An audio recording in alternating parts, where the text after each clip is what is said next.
Hey guys, it's me Arthur, and you are watching How to Draw Creepy Creatures. Now, I got a request from Lord Klin, which I really like that name. I don't know why. It sounds like a fashion house or something, like the Fall Collection by Lord Klin. Anyway, yeah, really like it. So, I'm gonna be doing a Lovecraftian monster called Nyarlothotep. Now, for those of you who don't know what this is, Nyarlothotep is supposed to be a cosmic entity that can be conjured by witches and whose sole desire is to take over the world. It considers itself a sort of deity and believes that it has the rights to rule over humanity and not Cthulhu. So it's kind of like it and Cthulhu are willing to help each other sometimes, but mostly it considers itself above Cthulhu and wants to destroy him. He's also Nyarlathotep is also known as the Dark Pharaoh or the Creeping Chaos, not to be confused with the H.P. Lovecraft story, The Creeping Chaos, which oddly does not mention Nyarlathotep. Anyway, the character is thought to have played some part in the inspiration of other horror characters, such as Slender Man, because of the faceless. Sometimes it's described as being faceless because it's a shapeshifter. When it's a humanoid, it kind of looks like that. Also, the Mind Flayer from Stranger Things and Bill from Gravity Falls are all in some way or another kind of inspired by Nyarlathotep. More Bill than the other two because Lovecraftian themes are mentioned more specifically in Gravity Falls. And frankly, I don't know about you, I always found Bill way more terrifying than serious horror characters. Even though he's a cartoon and he's aimed at kids, freaks me out way more than like Pennywise or anything like that. So, without further ado, let's get into it. All right, it's largely humanoid. Well, there are a couple different descriptions because it looks different depending on the cultural and social background of the person viewing it, kind of like stained glass window theory. So, in Asian culture, supposedly Nyarlathotep looks like a geisha with tentacles for a face. The Egyptians saw it as an Anubis-like god, while most other people see it as like a tall black figure with a tentacle for a face. Usually, very octopus-like features are thrown in there. So, let's just start out with like a humanoid body.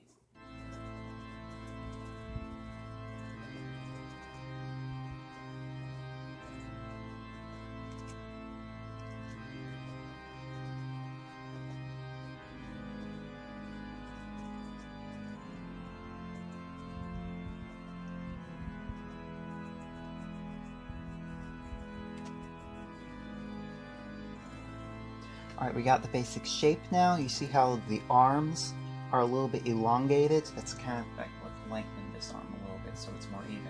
Gives it a more skinny, surrealistic sort of appearance.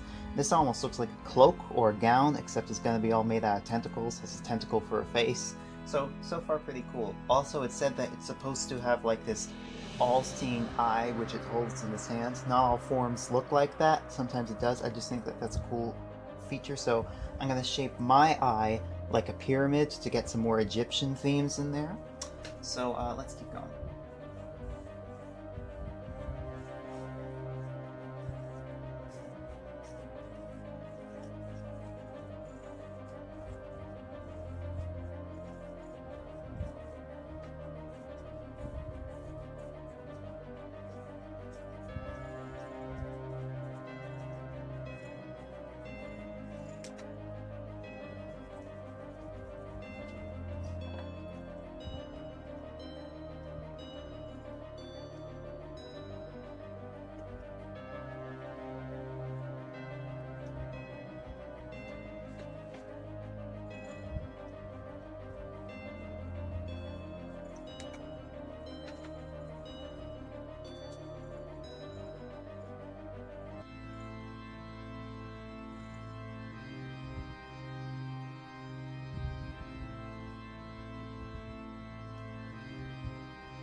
Alright, so now we got a basic sketch, and next time I'm going to show you guys how to paint it.